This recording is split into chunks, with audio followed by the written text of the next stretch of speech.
The video had 47,000 views by the time they arrived at the cardiology appointment. This was not something Haruki and Josephine Tanaka had intended. They had filmed Samson, their 3-year-old yellow Labrador, doing his morning ritual with their daughter Emmy, because it looked exactly like what everyone in the comments said it looked like.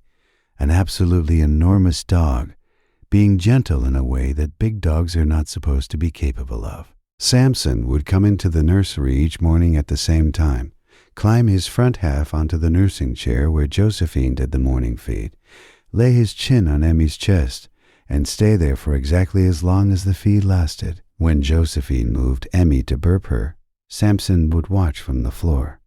When she settled back, he would resume the position. Every morning. 6 weeks without deviation. The cardiologist, Dr. Figueiredo, was reviewing Emmy's 4-month growth data when Josephine mentioned the video.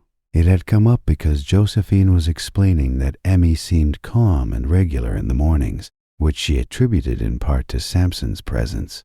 Dr. Figueiredo had asked what she meant. Josephine had shown her the video. Dr. Figueiredo watched it. She said, "How long has this been happening?" Josephine said 6 weeks every morning. Dr. Figueiredo said, "Can you describe where he rests his head? The specific location?" Josephine had not thought about it precisely before. She watched the video again.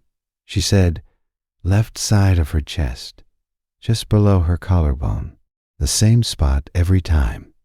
Dr. Figueiredo set down her clipboard. She said, "I'd like to do a more thorough listen today." She paused. She said, "Dogs have hearing ranges between 40 Hz and 65 kHz. Human hearts produce sounds well within that range, including sounds that our stethoscopes catch and some that they don't. If you stay for stories about what animals sense before we do, you're in the right place. Subscribe so you don't miss the next one." The thorough listen detected a murmur. Grade 2, left sternal border, likely benign. The subsequent echocardiogram showed a small ventricular septal defect, a tiny opening in the wall between the heart's lower chambers, present since birth, small enough to not have been flagged in the newborn examination, and in a location that would cause it to produce a sound at a frequency that was apparently audible to a yellow Labrador every morning at feeding time. The defect was categorized as likely to close on its own. Emmy was placed on a monitoring schedule.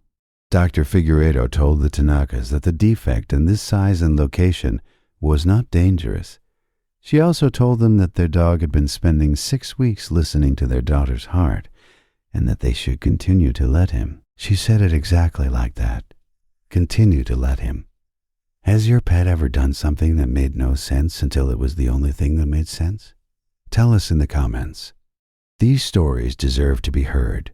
The defect closed on its own at 14 months, exactly as predicted. The monitoring was discontinued.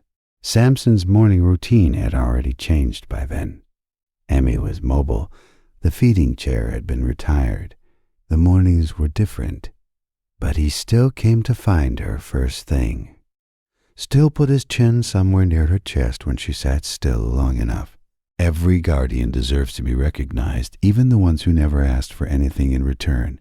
If stories like this matter to you, subscribe so you never miss the next one. The video has 412,000 views now. Most of the comments still say it is adorable. A few, after the update post, say something else. She responds to the ones that ask what Samson knew. She always writes the same thing. More than we did.